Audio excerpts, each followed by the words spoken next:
Good afternoon. So everyone's in and seated and happy, right? All right. We have, first off, if I could remind everyone to please silence your cell phone so it doesn't ring while we're in here. Also want to introduce, I'm sure most of you know everyone here, but I'm sure we have a couple of new people. We have Teresa Thomas here, our Associate Executive Director. We have Joaquin Ramirez, our Director of Dining. We have Dan Kiefer, our Assistant Director of Dining. We have Jackie Barbarito Scholar, our Administrator.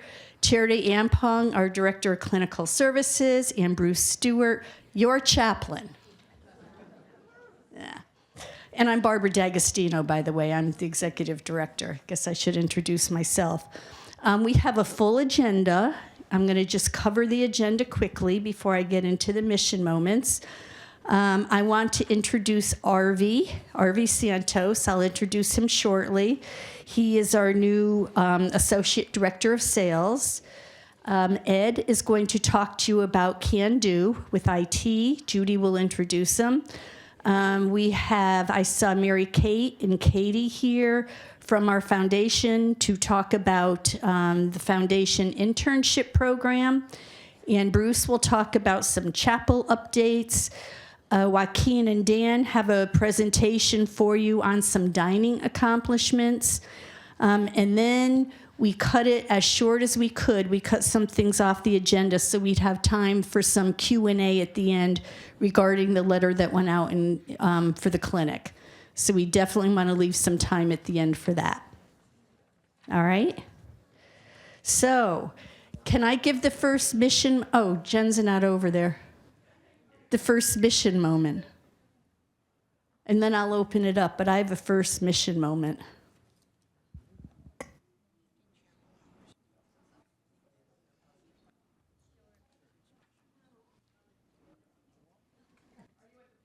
I'm on the picture.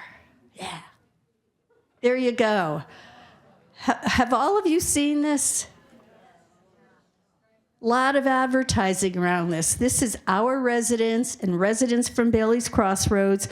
They met on Capitol Hill and they were advocating for temporary protective services status of Haitians. We had Judy Hansen was representing us, Pierre Chastel. Is Pierre here? Oh, he's at the beach. Ugh. And Irma Cannon, is Irma here? Irma.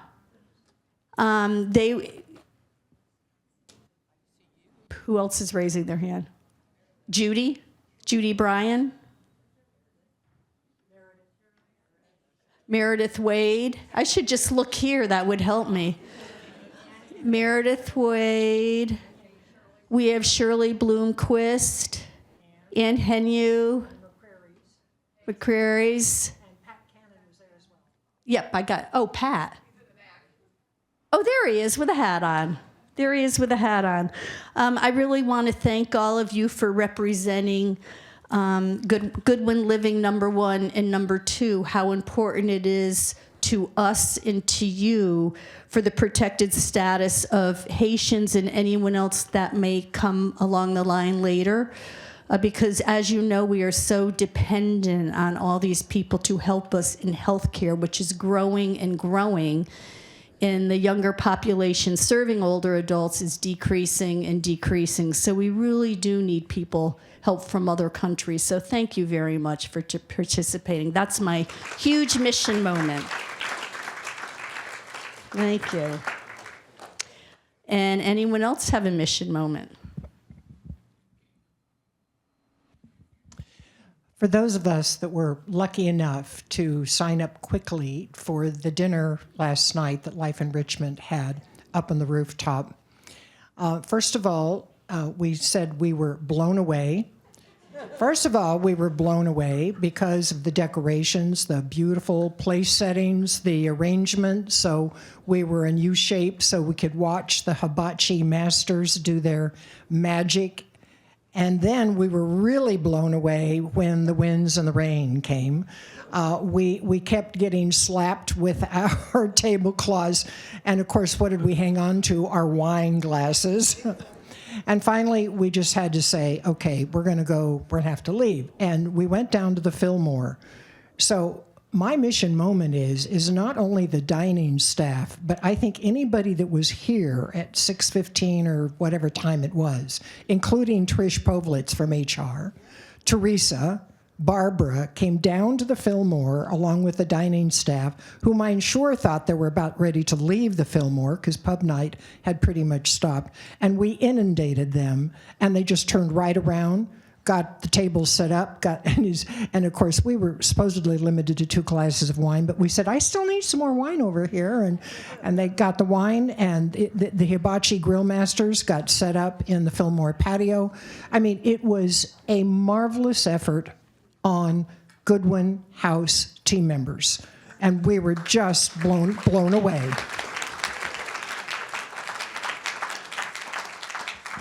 Thank you. Yes, someone said GHA, Goodwin House Adventure.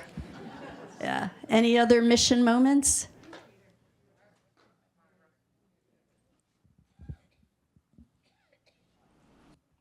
Thank you. I'm going to read this because I could never remember it all, and I can't remember what I had for breakfast.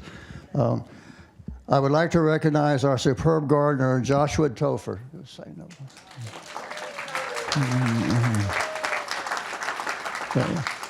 All Things Bright and Beautiful was the first hymn on Mother's Day. I looked out in the courtyard that day, and sure enough, it was a bright and beautiful day. The bright part can be give our thanks to the Lord. For the beautiful part, give it to Joshua. The amazing sight I witnessed was the first time that the white roses espaliered against the courtyard north wall were in full bloom. I've been here 6 years. There has never been a single bloom against that wall. I asked Joshua, what did you do? His response was, I water, I fertilize them, I prune them, and I take care of them. He also takes care of the courtyard. From any viewpoint, the courtyard is a pleasure to look at. From the magnificent trees sheltering the water feature, to the many planters with their variegated hosta, to a vast variety of other very attractive plantings. We are pleased to be able to enjoy the beauty of Joshua's loving care and what nature has provided. Thank you, Joshua.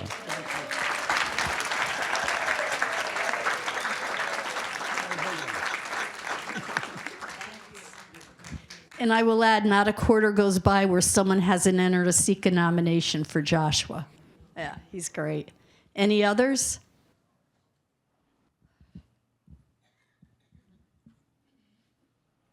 I wish Joshua had not gone out of the room because this is a PS to that. He takes care of the team, too.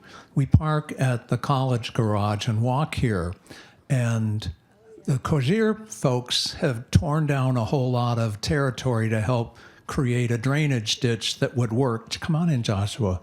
And they took down much of the vegetation, which is now growing back. I was trying to calculate, we have probably 50% junk stuff and 25% kudzu and 25% poison ivy. Those are the low things. But there's a section that's about 10 or 12 feet long at the end of that, just before the grassy area. And it's a bit of wall. The shrubbery has grown up. And it's now growing back because it's green season. And it grows out over the sidewalk. And we run into it. And when it rains, it hangs lower. And I just happened to mention, it's coming back. And somehow, a couple days later, it was cut. And I found Joshua. I said, Joshua, did you? Yes, he did. He went down there and cut those branches, and I very much appreciate it. And I think the rest of the folks that walk that way very much appreciate it. Thank you. Thank you. All right, unless there's anyone else. Arvi, you want to come up and we can introduce you? Some of you, I'm sure, have already met Arvi, but Those that haven't, now you have a face with a name and a name with a face. Good. It is afternoon. Good afternoon, everybody. It's such a pleasure to be part of this organization and such a pleasure to say hello to all of you. My name is RV, and if you ever would like to remember my name, just think of the recreational vehicle, the RV. It's the exact same pronunciation, and I do not take offense to that. I've been in GH or Goodwin Living for about a little over a month and a half. And but a little bit of my background is 11 years in the industry of senior living, mostly spent at Erickson. I worked for 8 years at Green Spring, working different departments, and I then helped open the brand new community at Fairfax called Woodley Chase, and then my last property was the biggest of Erickson at Riderwood in Silver Springs, Maryland. Coming from an organization that I still believe is beautiful and is great. It's, though it was a hard move, incredible to have found an organization that even more so believes not only to its residents that it serves, but the people that's serving those residents. In the past, of course, the first week I thought these was all just words and people just say it, but you see it through and through, from the spaces to the gardens to the art studio. You just see the residents' footprint in everything and how much the organization really listens. So I'm very excited to be part of an incredible organization that listens to its residents, but also helps uplift and support the employees caring for those residents as well. I'm the Associate Sales Director and am overseeing Goodwin House, Bailey's Crossroads, and Alexandria. And if you do ask me, I like both communities just as much. But you certainly see incredible things in both communities. Alexandria has an incredible community, which is why it's no question that in April it was at 100% for independent living, occupied and reserved. Do not tell Bailey's Crossroads about that statistics. They're still a little sour, but but no, I'm just very excited to be part of this family and excited to see how I can help move the business forward. Thank you. Okay. And if we can welcome Judy Hansen up, does anyone have a Mythbuster?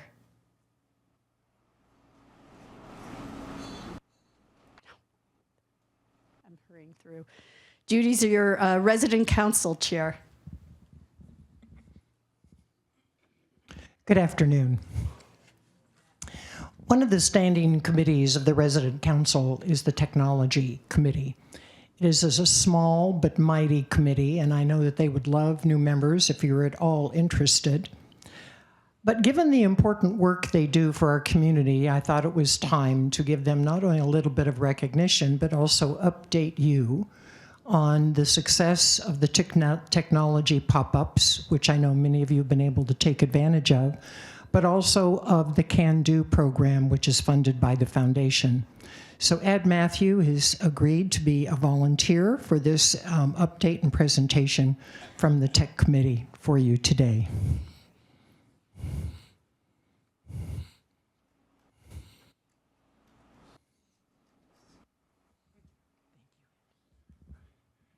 Good afternoon, everyone. The slide up there is your homework. Okay, I was a teacher for 41 years, so therefore you do have homework. And what it is I would like for those of you who have not taken a look at Can Do to go out and look and see what they offer and how they can help you. And it's one of life's best four-letter words. It's free. Okay?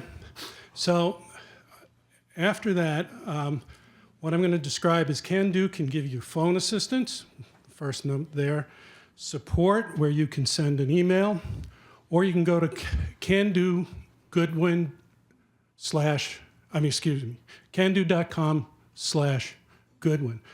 You go there and you'll see the site that's listed for us and has pretty much everything that we could use.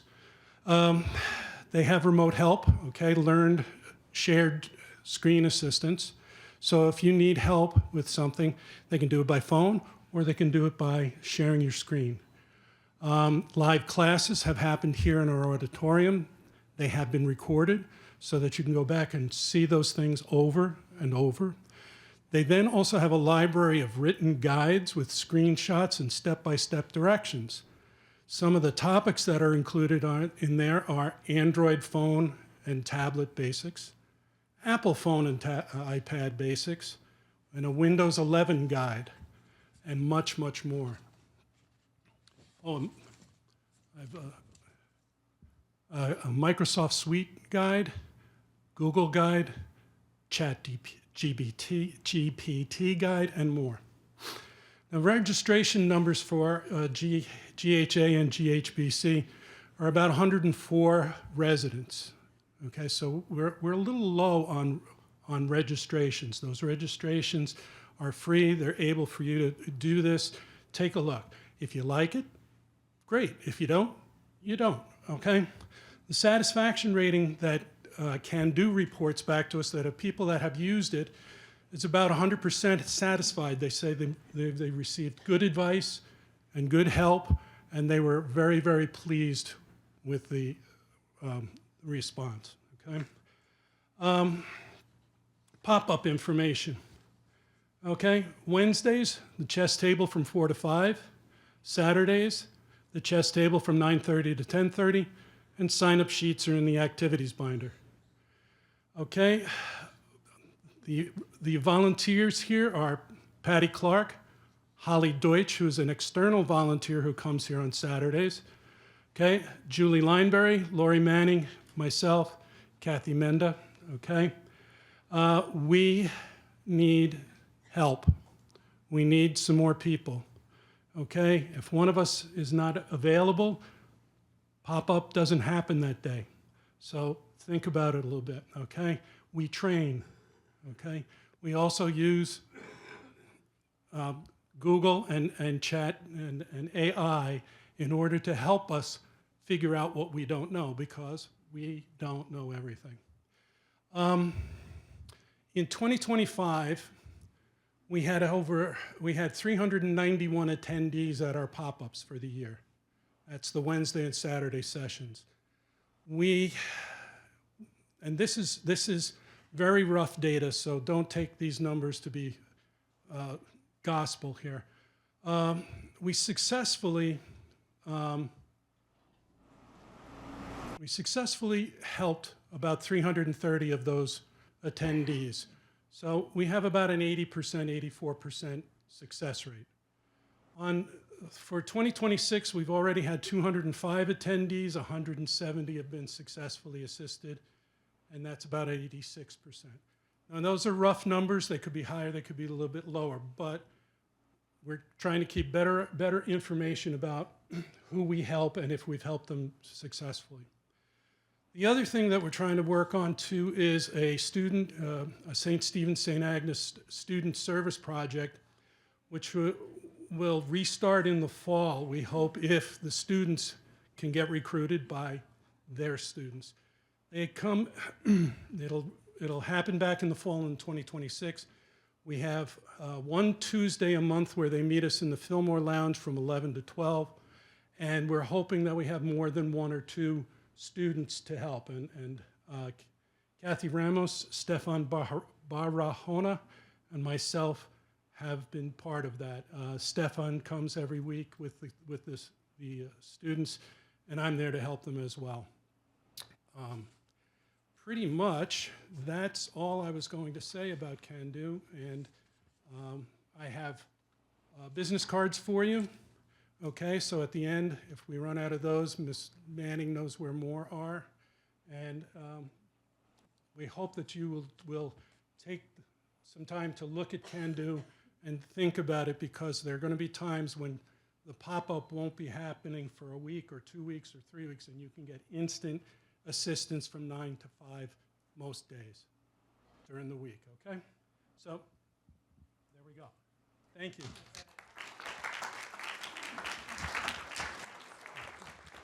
Okay, Mary Kate and Katie, right on time. Thank you, Barbara. Hi, everyone. I'm Mary Kate Roberts with the Goodwin Living Foundation. It's my pleasure to introduce Katie Ramos today, who's going to give us an update on the Goodwin Living Internship Program. First, a little bit about Katie.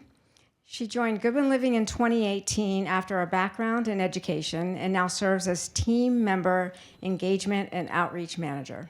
It's quite a title. In her role, she supports team members through foundation-funded benefits and professional development opportunities. Katie also has personally benefited from these opportunities, using tuition assistance from the foundation to earn her master's degree and become a licensed nursing home administrator, giving her a firsthand understanding of how investing in people can shape careers and strengthen our community. One of the many areas Katie supports is our growing internship program. As our older adult population continues to grow, so does the demand for talented individuals dedicated to serving this community. And on a personal note, for years I felt that Katie represents the true heart of Goodwin Living, always showing up for others, caring deeply for her colleagues and residents, and bringing genuine warmth, good humor, and that mile-high smile wherever she goes. So please join me in welcoming Katie. Thank you so much for that lovely introduction, Mary Kate, and thank you all for having me. So as Mary Kate mentioned, we know that the older adult population is increasing. Barbara also made reference to it earlier. And so the need for professionals in this field is also increasing. And our internship program is able to support that workforce need. And our program the purpose of our program is to introduce young people to careers in senior living and healthcare services. We're able to provide hands-on experiences, real-world experiences in non-clinical departments. And we focus on non-clinical departments because when young people think of senior living, they think of healthcare, they're thinking of nursing, CNAs, doctors, caretakers. They're not realizing that Goodwin Living, we operate as a normal business. So we need human resources, we need IT, we need marketing communications, life enrichment, the list goes on. So we are creating pathways that allow students to discover and understand the impact of careers in this field. And thanks to the generous donors to the Goodwin Living Foundation, this is a paid internship opportunity. We have cohorts year-round for both college and high school students. Interns attend professional development workshops led by our senior leaders. So there's a few photos up here. Zan Smith, our CFO, he has led a networking workshop in the past. In the middle photo, our Vice President of Human Resources, Brittany DeShulo, she leads a resume building workshop each cohort, and she gives individual feedback to the interns on their resumes. And then in the last photo, interns also have a public speaking and spokesperson training workshop to learn how to become an ambassador for Goodwin Living. So they're pictured with one of the marketing communications managers who leads that workshop. All the interns are also paired with a resident mentor, and that is an opportunity for the interns to get to know someone within our communities. So they are able to build a meaningful relationship, develop connections, and there's opportunities to talk about careers, life, or just their personal interests. And I did want to share that interns and mentors could bring their interests to their meetings. So in the middle photo on the bottom, that's Sheila Hoban and Caitlin. They attended a yoga class together. And then the other photo is Pat Gotten-Miller with her intern, Nada. And Nada was taking a biology class, and they were able to look at some pond water as part of one of their meetups. We're so proud of the continued growth and impact of the internship program. Since 2022, we have welcomed 138 high school and college students as interns. And one exciting outcome is that we have hired 19 former interns as team members. And I have to pause and give a shout out to Danny in the back. So Danny is one of our former culinary interns, and he is now a cook at Goodwin House Bailey's Crossroads. So he's an example of how this internship program is supporting the workforce needs, and especially here at Goodwin Living. This summer, we will welcome 20 interns, so that will be the largest cohort yet. And we're also very proud to share that we have been recognized as a top workplace for interns for the 4th consecutive year, we're very excited, and that is a statewide recognition through an organization, VTOP, that stands for Virginia Talent Opportunity Partnership, and that recognizes organizations for their high-quality, meaningful internships. I just wanted to share a few quotes from our recent interns. This is Claire, and she was a spring intern, and she said, "I thought I was not qualified to work in senior living or healthcare since I am a business major. Now, through this experience, I feel that there is a place where everyone can belong in this field." So again, young people are thinking that this field, this senior living and healthcare services is not a place for them, but then they're able to discover through the internship that we rely on a variety of professionals from different fields and different backgrounds. And we're so proud of Claire. She got hired full-time here at Goodwin House Alexandria. Not sure if you all have seen her around, but I see some nodding heads. She is now a dining supervisor, so another example of an intern who has been hired. And then this is Janae. She was a home office intern this spring, and she said, "I've learned that senior living is so much more than what the average person might assume or observe at first glance. There are so many layers to senior living, and it felt rewarding to be part of something so meaningful." So again, this quote from Janae shows that interns, they're coming to us and they're having that shift in their perception about Goodwin Living and learning how meaningful it is to work in this field. Even after the internship experience ends, we do want to stay connected with our interns. We have an intern alumni ambassador program. This picture is actually from a Saturday event. Nada on the left came as an intern ambassador, and she helped to represent Goodwin Living. At the time, Caitlin was also an intern, and she also got hired here at Goodwin Living. So we have 2 spring interns that were hired from this previous cohort.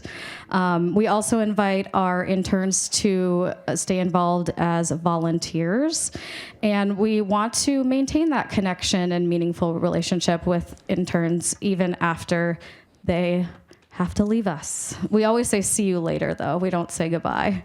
So to continue the impact together, we invite you to share opportunities from the Goodwin Living's careers page, and that link is where the internship openings are always posted. Anyone could apply online. We also would love if you shared our intern stories and highlights. We have a blog featuring the spring cohort. Our blog is called The Good Life, so if you search Goodwin Living blog, The Good Life, you'll be able to read more. We also have a Friday Thoughts from the DEIB committee coming out on Friday, and that highlights Older Americans Month for the month of May and the mentorship program, so you could keep an eye out for that as well. You can also become a mentor. Pat Gottenmiller is our resident liaison, and she's here. Yeah, there she is. If you're interested in becoming a mentor, you can speak with her if you want to learn more. And lastly, making a gift to the foundation will support our internship program so we can extend opportunities to even more students. I don't think we have time for questions, but please reach out anytime if you have any questions about our internship program, and I'll pass it over to Mary Kate. Thanks, Katie. I just have just a couple of comments in conclusion. As you heard from Katie, the internship program is doing more than creating learning opportunities. It's introducing young people to meaningful careers, and that helps build future workforce that will care for and serve older adults, including our residents here and watching at home in their apartments. As we continue growing this program, we connect with more students, create more opportunities, and help spark interest in careers serving adults. And as you may recall, I'm I work with the foundation. So we encourage your financial support of the internship program. Please stop by the foundation office anytime to see me, to talk about it. Send me an email if you have any questions. And because I also work with the foundation, I will say, if you've already given to the foundation, we are so, so grateful. So thank you to Katie, and thank you to everyone here who supports the foundation and the Goodwin Living mission.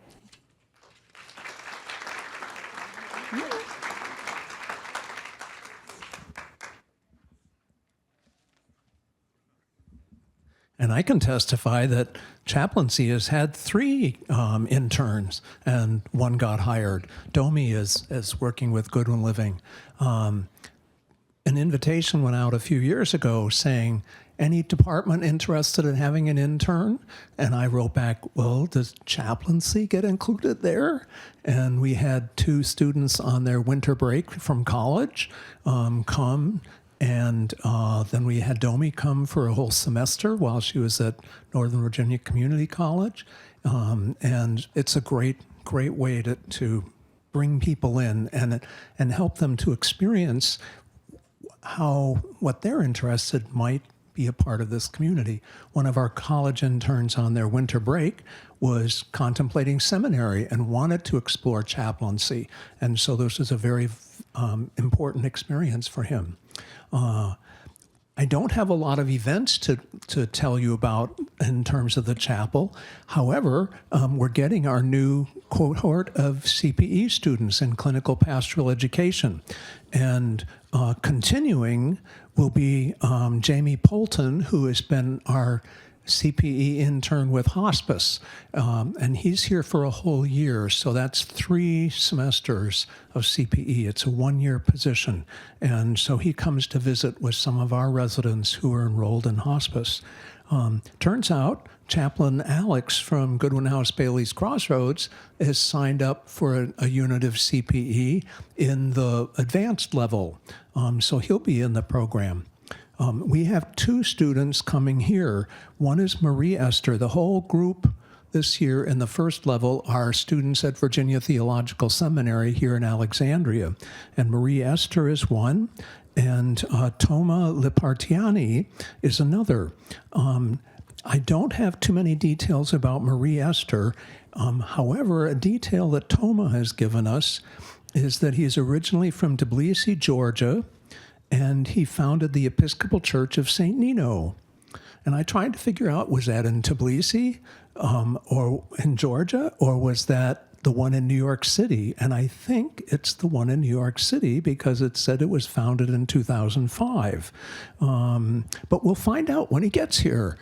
So I hope when they do get here in the beginning of June, their first day is the 2nd of June, that when they start roaming around here, that you will please come up to them and introduce yourselves and share some of what it is to live here at Goodwin House Alexandria. Thank you very much. Who's next?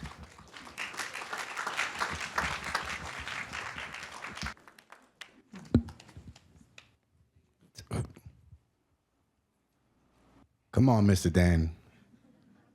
Good afternoon, everyone. And this is my partner in crime, Daniel Kuiper. But before we get started, I've heard a couple of rumblings from residents about, what we do and how we need to fix things. And I've heard you, and we will do that. I like to be very transparent and honest with everyone. We can't do everything perfect all the time, but the team and I, we try our best each and every day. So just keep that in mind. So without further ado, we're going to start with some of the things that we have done collectively as a team since I started here back in April of 2025.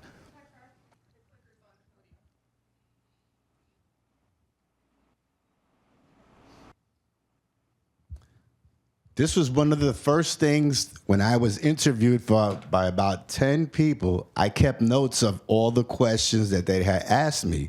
So these were the things that they had talked to me about. Listen to the team, elevated dining experiences, full focus on likes and dislikes, improved and increased choices for residents, institute an open door policy, focus on food knowledge and needs, new excitement with meals and attention to details, improve wait times at dinner, and decrease lines at lunch. So, next slide. Mr. Dan? I think many of you enjoyed the Fillmore Pub that this was actually Joaquin's idea. Excuse me. So I want to give him full credit for that.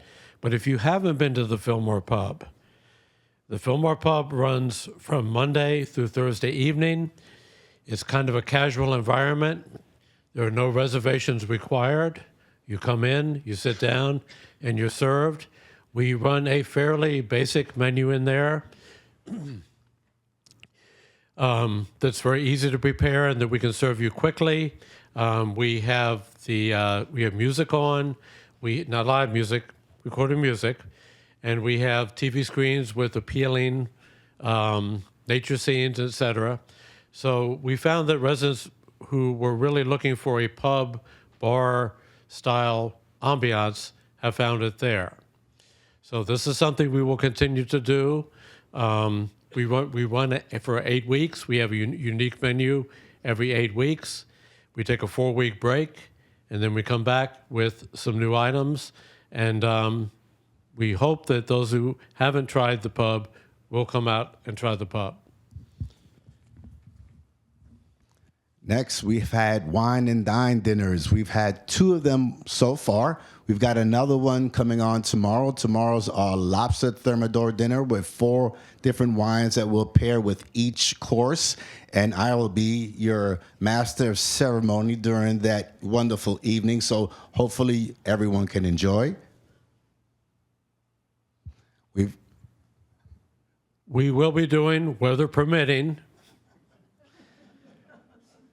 dining al fresco on the Fillmore patio. We will schedule those throughout the summer and as late into the year as God gives us the weather to do so. But I think the main point of this is you will see the chef out there, as you see in the photos, actually, and don't be scared, the fire is not a regular feature. Preparing meals for you and then having it served right to there on the patio. If the weather is too hot, too cold, too humid, whatever, we can move this event indoors, but we will still cook outdoors.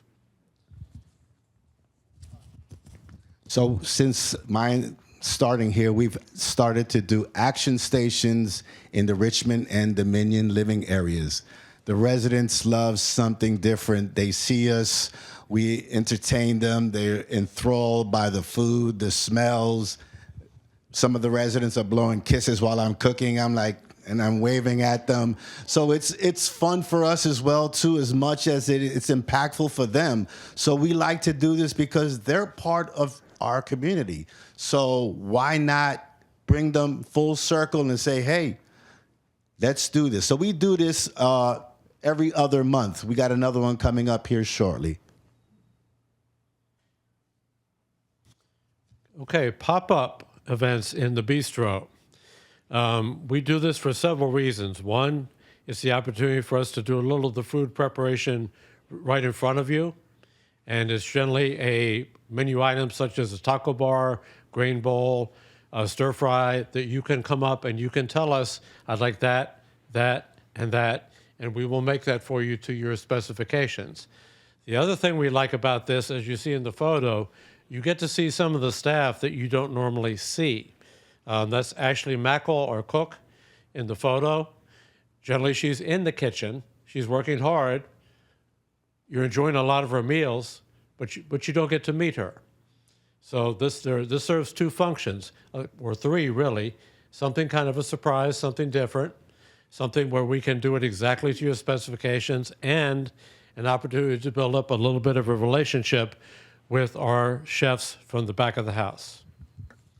So to add a little bit to that, we're having a pop-up this Friday. It'll be chicken or shrimp enchiladas, FYI.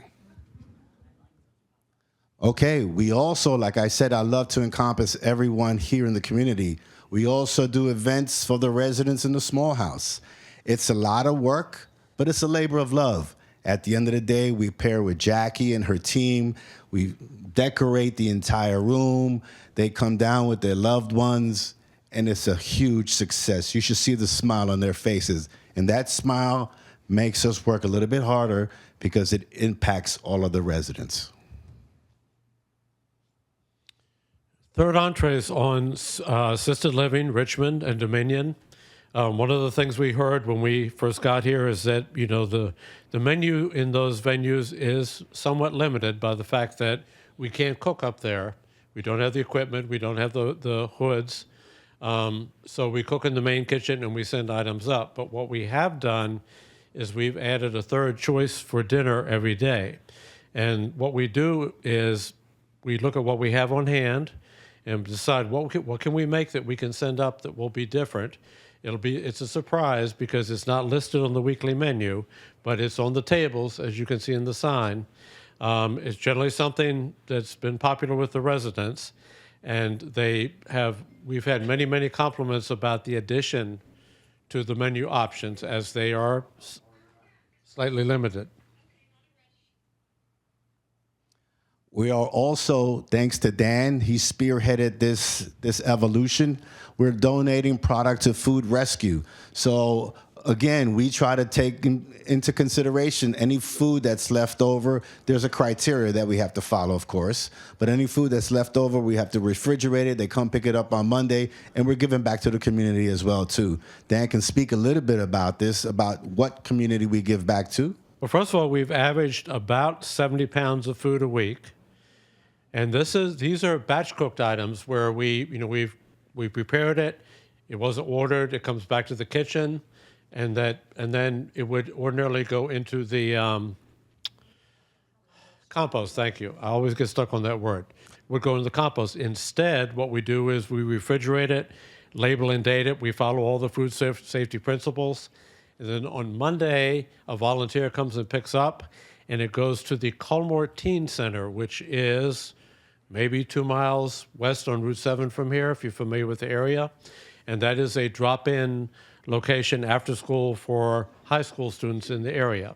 So the food leaves here and goes there, and I got to assume is consumed by a lot of teenagers.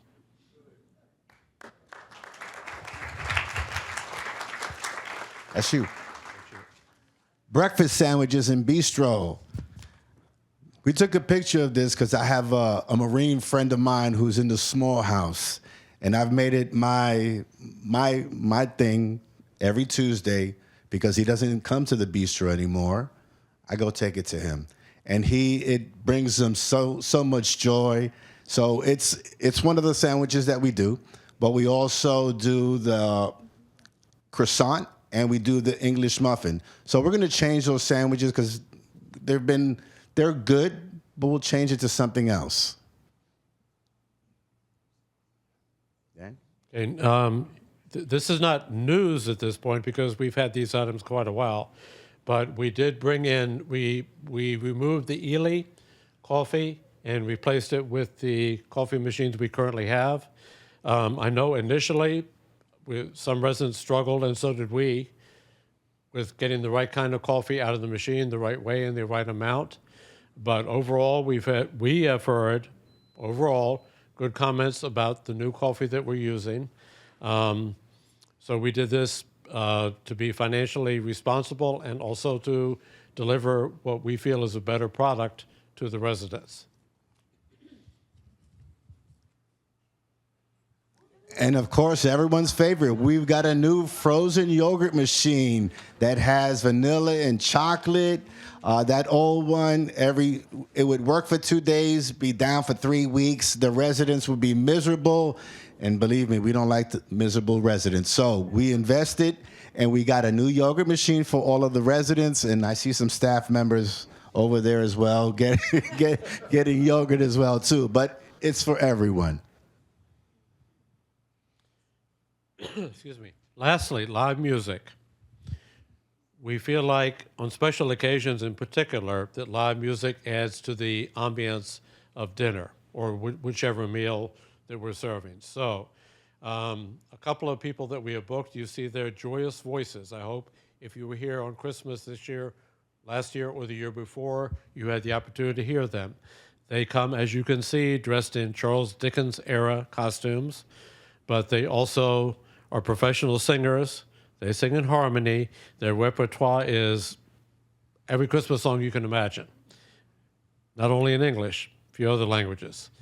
For what it's worth, they have already agreed to come this Christmas again.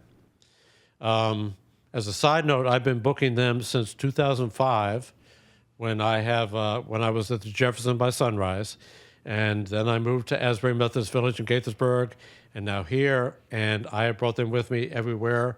So they, quite honestly, we do pay them, but they have devoted every Christmas, except during COVID, since 2005 to entertaining residents, and now we have them here every Christmas. And then we have our harp player, Zoe Coppola. If you were here on Mother's Day, Zoe performed in the Alexandria dining room on the harp. She also went up to the Richmond dining room and performed for half an hour. And then she finished up the day in the Fillmore Lounge for 30, 40, 45 minutes. We got a lot of compliments on that. We feel like the harp is a really good instrument because if you're next to it, it doesn't overwhelm you. But if you're far off, you can still hear that harp. And again, we feel like it adds to the ambiance. So we hope that you have enjoyed that, and we do intend to consider going forward, continue to book some live music here and there for your enjoyment. Okay, so these were the questions that they asked me when I was hired. So listen to the team. Yes, I listened to the team. Elevated dining experience. We've elevated the dining experience. Do we have a ways to go? Absolutely. Focus on likes and dislikes. We look at the comment cards, the books that we receive, we track it. We diligently pay attention to what the residents ask. Improved and increased choices for residents. That is an ongoing process. Institute an open door policy. People come by my office. Joaquin, you got 5 minutes, 2 minutes, 3? Come on in. I'll stop what I'm doing and take the time to listen to you. Focus on food knowledge and needs. Again, the chef is listening. He's doing the best that he possibly can. New excitement with meals and attention. We've done that with the Fillmore, the pub opening. The next slide would show you something else, but we'll wait till the next slide. One big thing that I addressed was the wait times for residents. That was a key component when I got here about residents waiting so long to get fed. As you've noticed in the dining rooms, that is no longer a big factor. We don't get comment cards about, well, I've waited 45 minutes. That does happen when we have snafus in the back of the kitchen, but for the most part, we're tracking and we're doing better during the meal times.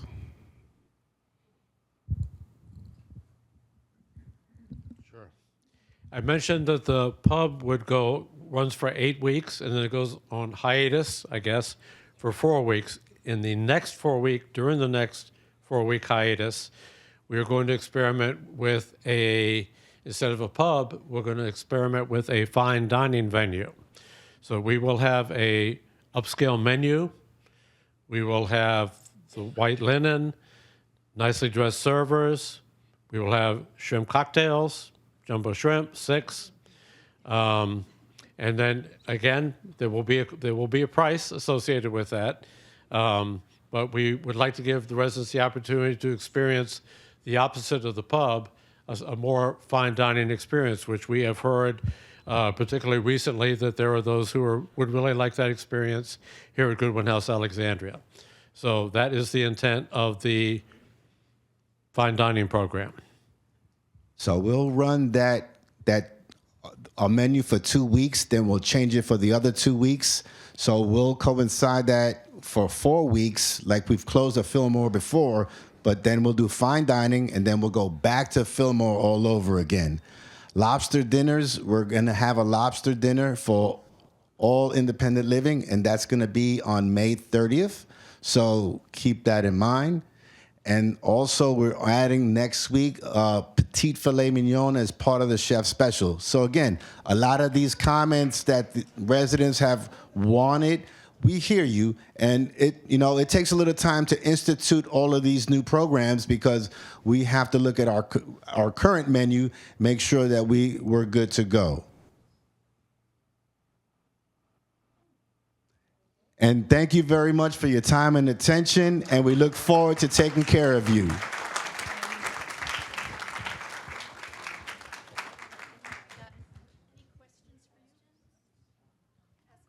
Yes, any questions? Yes.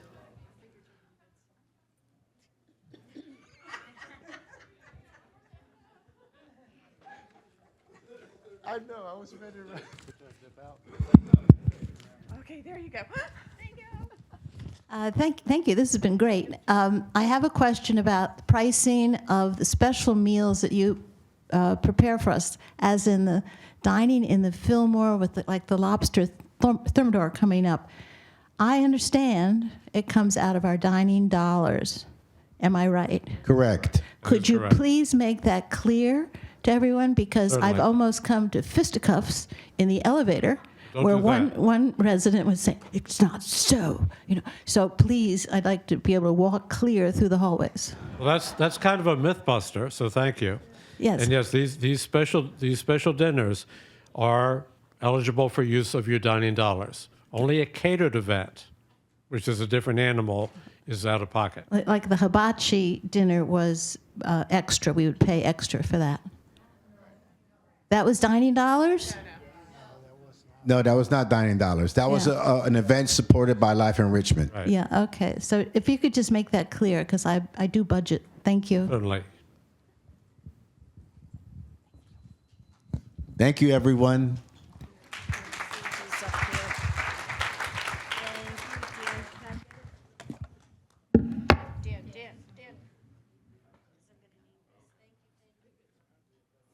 So thank you. We have a little bit of time left. That's why we have 3 microphones up here. We wanted to make ourselves available to answer questions due to the letter that was sent to you a few days ago regarding our clinic. Everyone received it? Okay. So residents have wanted security here for a number of years, and we've been racking our brain on how we can make this work.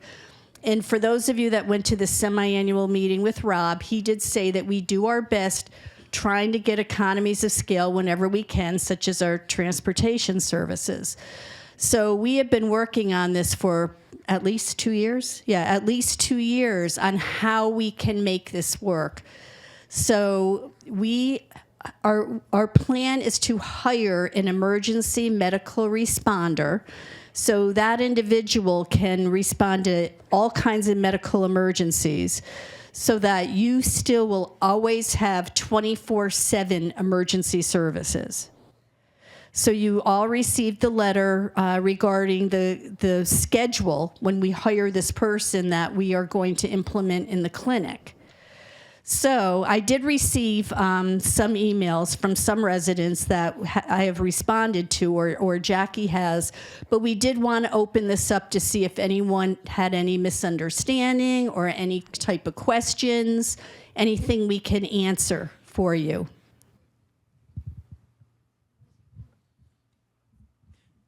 Thank you for being available for questions and answers. First, I'm going to make a comment. This feels like it's really painful. This feels like what you're trying to do is get security and health care on the cheap rolled into one. And I'm sorry to say that, but that's what it feels like. I have a question about the training of an emergency responder versus a qualified registered nurse, which is what we have in the clinic.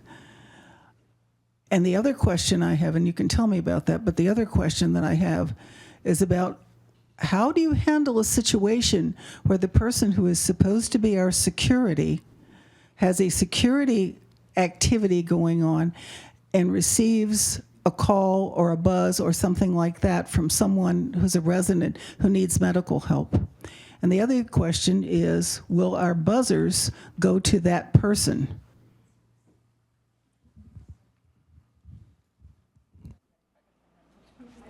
I know 3 questions. This is tough.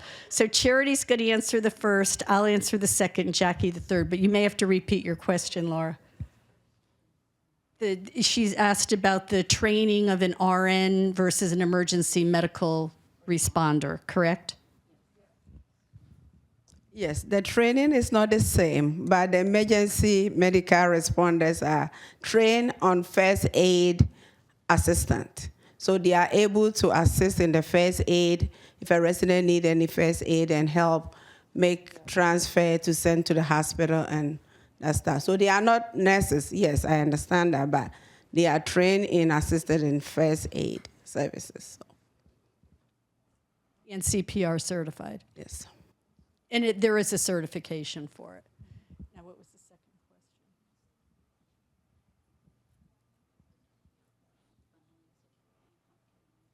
Oh, it was if, we're helping each other here trying to remember your questions. Your question was if the EMR is doing some security visit and there's a medical issue. Medical's always number one priority, always. In this building. Medical's always number one. So that's what they need to tend to right away. Not just a security visit. What happens if there's a security event going on and the EMR gets a call or a buzz for help from an ill resident? Again, I think they talk to the receptionist. They'll work closely with the receptionist that can call the police, but they need to tend to the medical emergency.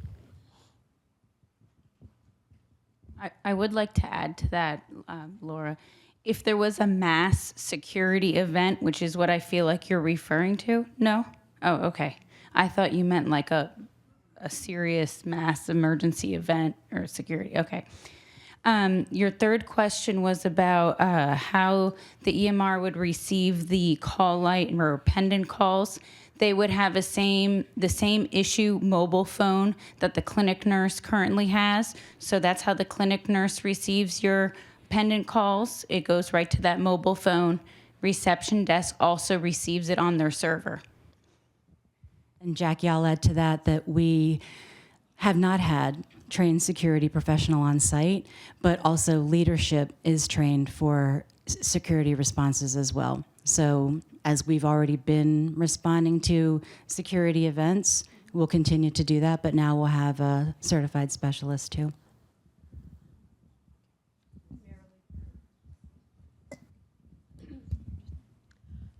Currently, I do see someone patrolling the parking lots. So I don't know what his certified training is, but what if he is responding to a car break-in? And 5 minutes after he's attending to that, you get a medical response.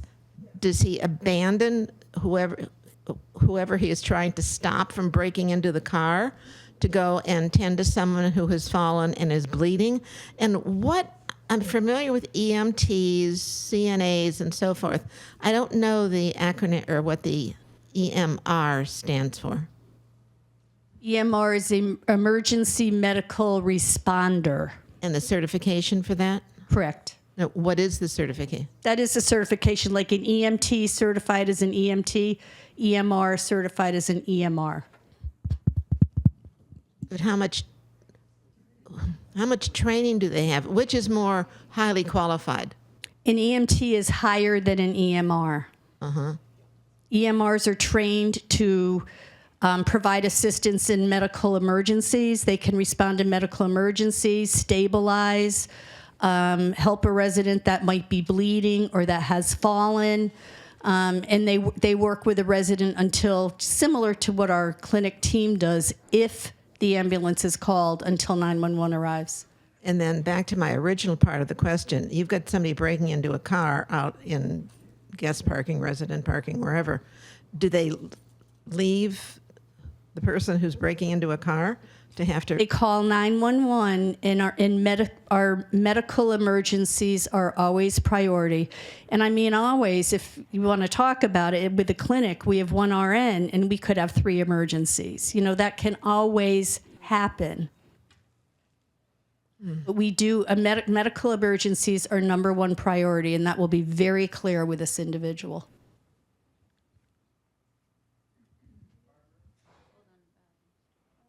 Excuse me. Oh.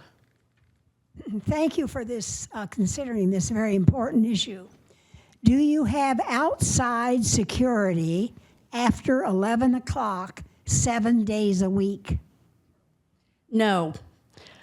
That's what I think we need, because many of our Muslim friends across the street are sleeping right across from the flagpole in the circle by the front entrance. What we have is we instituted this probably 2 years ago.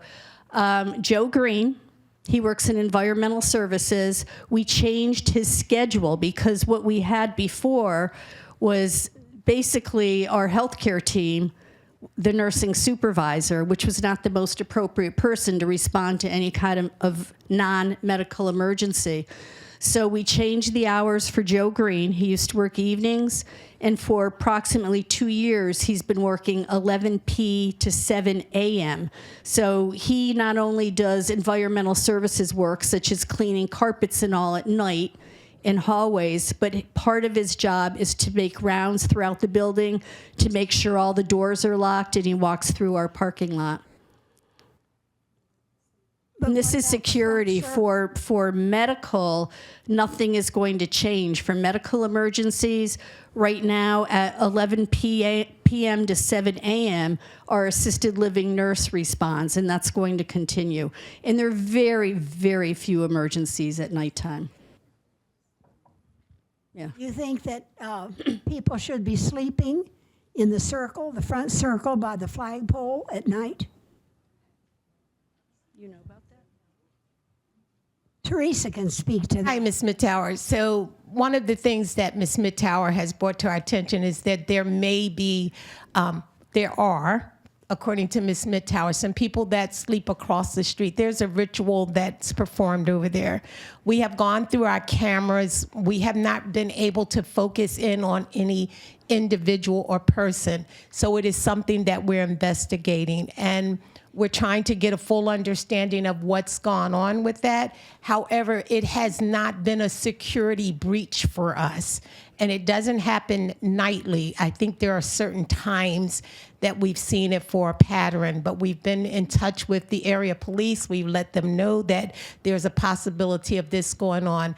But again, it has not been a security breach where anyone has come into our property or done damage to our property.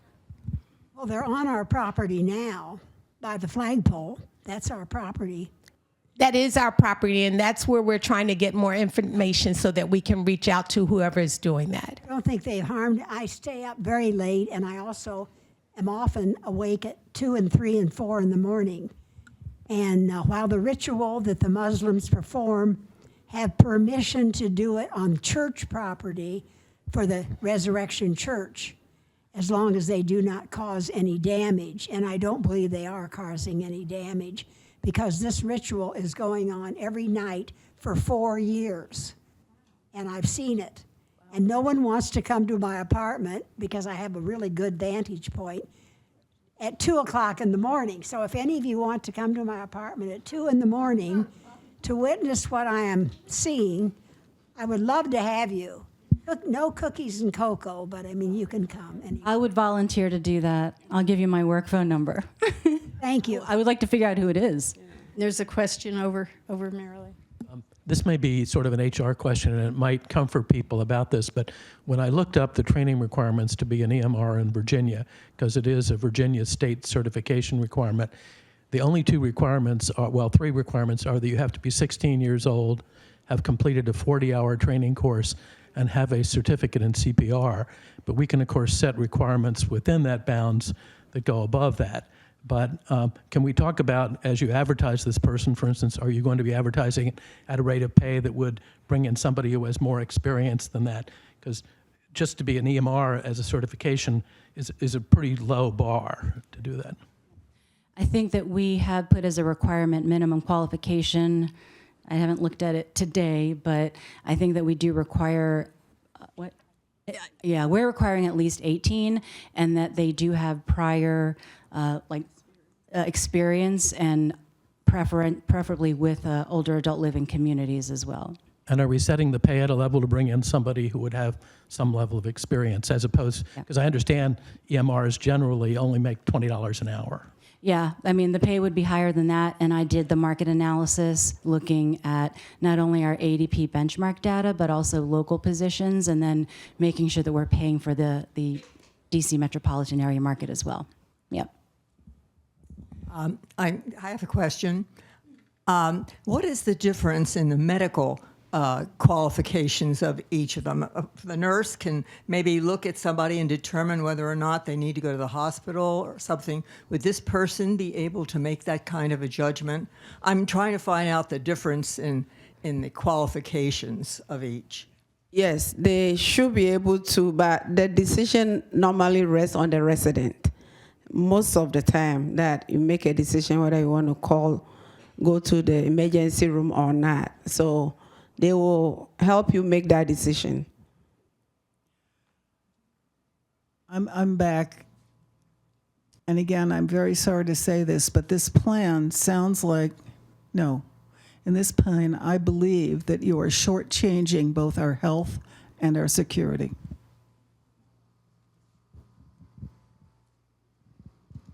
I have two questions. What happens to residents who go to the clinic every day to get medication or have blood pressure taken? And secondly, will the salespeople, when given a tour, let prospective residents know that the clinic will be closed on weekends? Because that may be an important thing to know in deciding whether to come here or not. The clinic is not going to be closed on the weekend. Those who go there for their blood pressure and get their medications are still going to be able to get it. It's open on weekends. It's just that Saturday and Sunday, we don't have RNs there. They have the med techs that give the medications are still going to be there.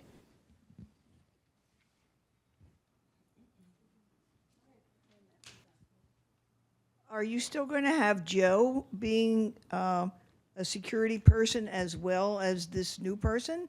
Yes.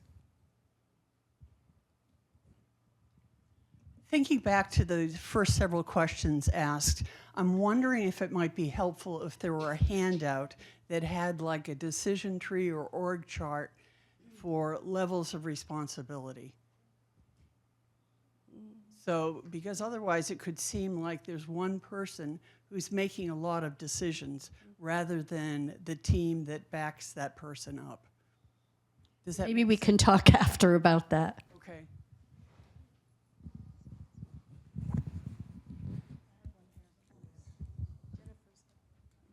Thanks. I just wonder if the resident council was involved in figuring this out. No.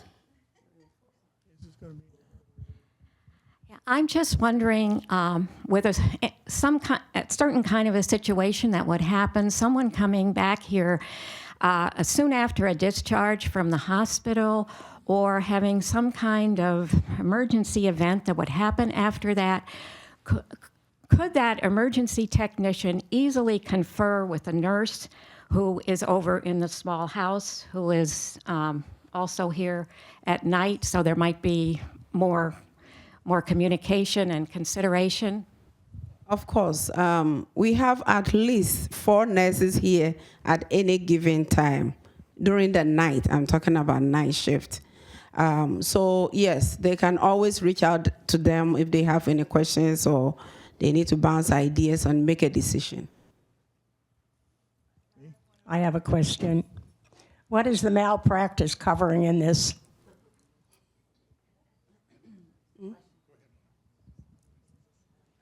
Barbara? Can you repeat that? What does malpractice cover?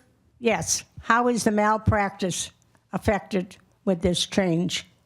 We have insurance-wise, Goodwin Living covers all of us. And covers the person, the EMR? Yes, it would. On the same, what is the difference between that and a registered nurse? As far as malpractice? Yes. I don't know that there's any difference, Sandy. Okay. I don't know that level of detail. Okay. Okay.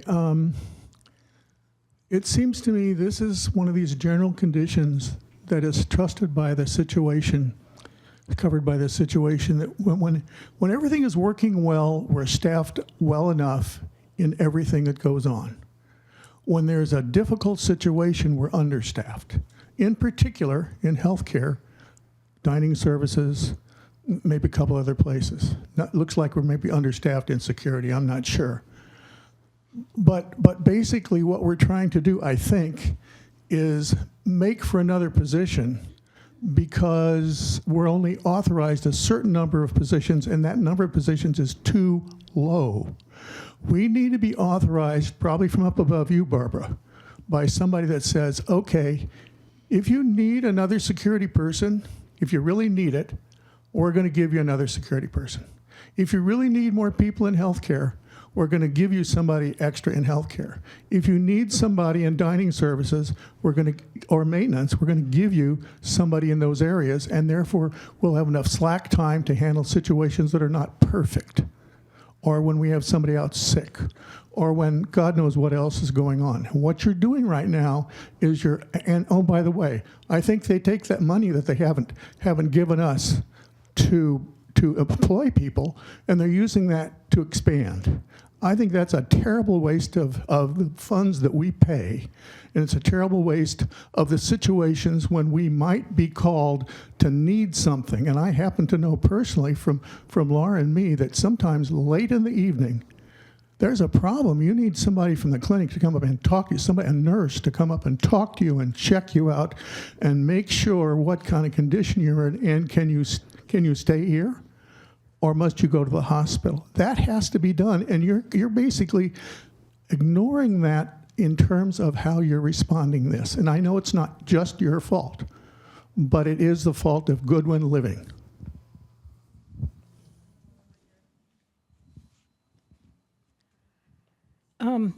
This is one position. Is this on? Can you hear me? Yes. Okay, this is one position for a 5-day, 8-hour job, and that's a 40-hour week.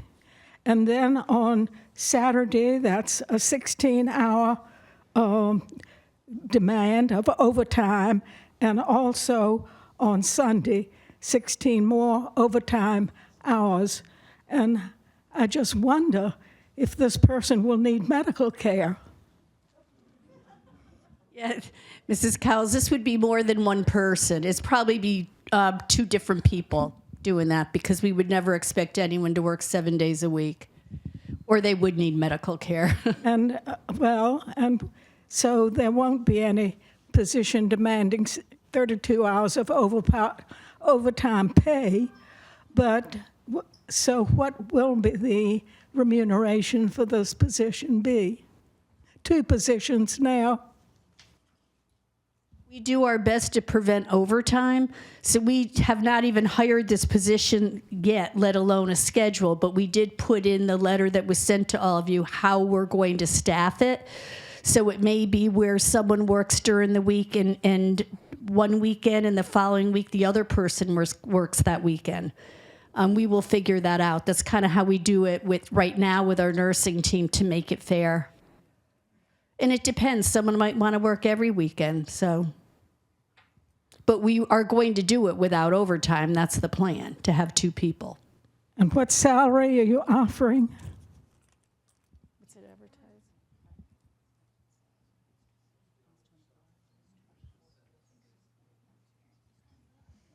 Okay. Yeah, the starting rate is $24 an hour, and for more experience and directly relevant experience, it's a little bit higher, meaning directly relevant as in prior experience at older adult living communities.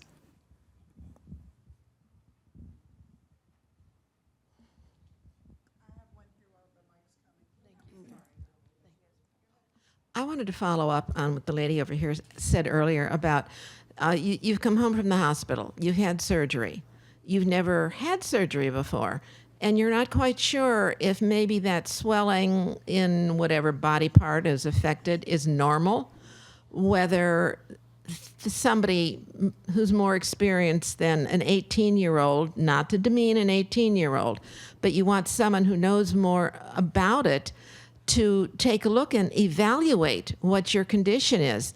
Now, if you have 4 nurses, 4 RNs working in the small houses, isn't one of them available to come over here?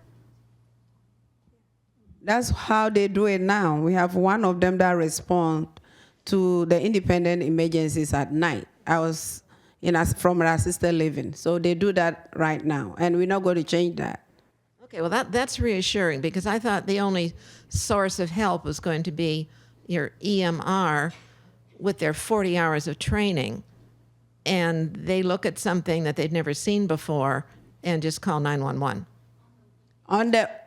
You're talking about on the weekend? I'm talking about any day. Yeah, so Monday to Friday, the RNs in the clinic are going to be there from 7 a.m. to 7 p.m. So the RNs are not going anywhere. They will be there in the clinic.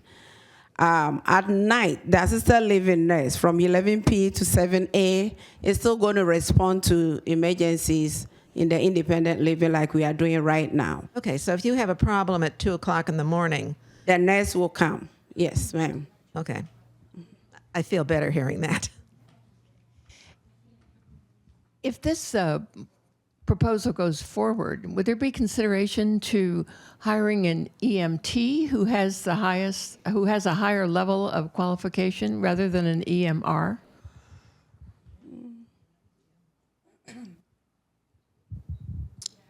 Well, yeah.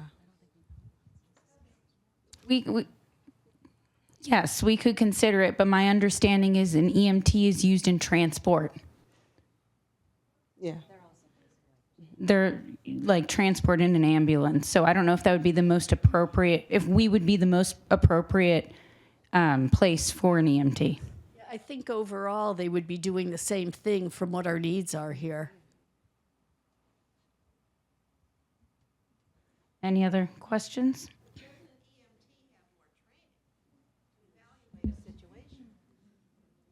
An EMT is more training, but they would be doing very similar to what an EMR is doing, which is pretty similar to what our nurses are doing. If a resident falls, assess, and perhaps, depending on the assessment and the resident's request, sending them out to the hospital.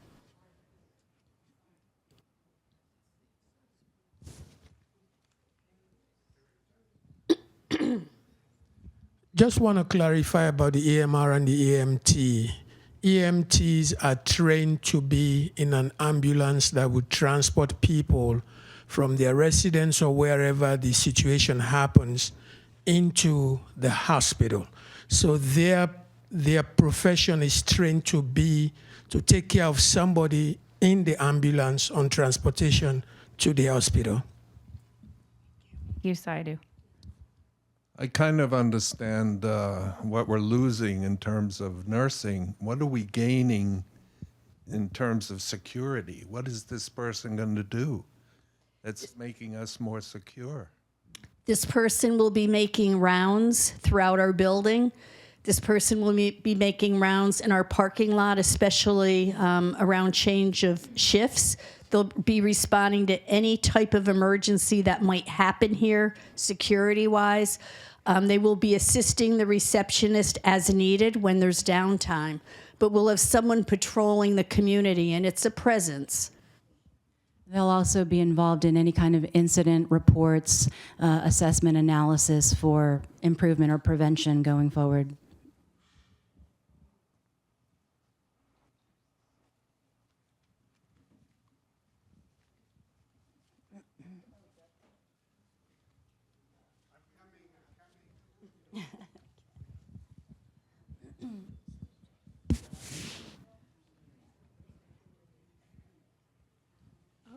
You continue talking about this person, but then you've previously said there would need to be 2 positions, one for the weekends and one for the 40-hour week. Correct. That's correct. To have this 7 days a week, it is more than one person. That is correct. And it's been budgeted. 2 persons. Okay. Not one person. Excuse us. It's 2 persons. 2 persons, not one. You can tell she's on our communications committee. Not at the same time, right?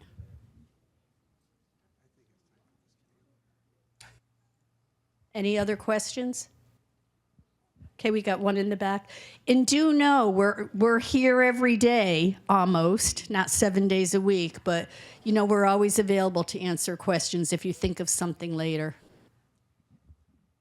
I've been calling somebody here, and I'm not going to say the name, and I am calling to, and I've said, I am calling to complain about the change in the spring 2026 directory from the fall 2025 directory. Many names have been left out of staff members who work in the clinic, who give me my pills and have been currently putting airdrops in my right ear. Anyway, I use the clinic a lot, as I've said, and found the staff's names to be very useful. Also, they were not informed that their names would be left out. Can this be corrected in the next issue? As I have been the only one to tell them their names were removed under the clinic list. They were very surprised. I can answer. So I believe the version, the spring directory says clinic nurse and their number. Is that correct? And you want it to say like Monica Santos, Matt Fan, Dean. So because it's one position with multiple people filling that position, we just have it say clinic nurse. So like, for example, in the small house, we just say nurse supervisor. We don't list all those people that work as the nurse supervisor. Well, that list has been very valuable to me because I notate where people are from, like personal things, and they give good care. Yeah, no, I Give understand. good care, so, and they were surprised. Okay. They didn't know it until I told a few of them, but it was important to me as I understand. somebody who uses the clinic often. Well, And we I can think take it a look for the fall edition. should be okay. Okay. I'm sorry.